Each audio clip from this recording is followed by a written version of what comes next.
So my name is Alyse Stone. I am an artist and an engineer, and I'm the co-founder of The Art of Making Noise. So The Art of Making Noise came together because myself and my friend Dolly, she's a tech executive, we decided to start The Art of Making Noise, which was basically a response to the recent lynching reports.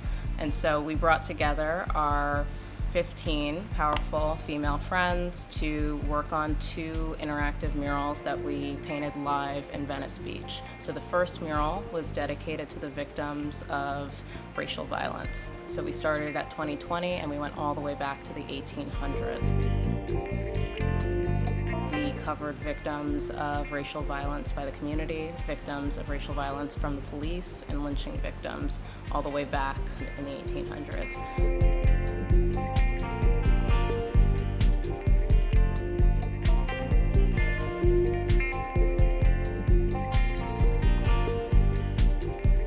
The second mural was a colorful mural, and it was about unity and allyship, and I directed each of the women to add their abstraction to this large piece, and I'm very happy with how it came out.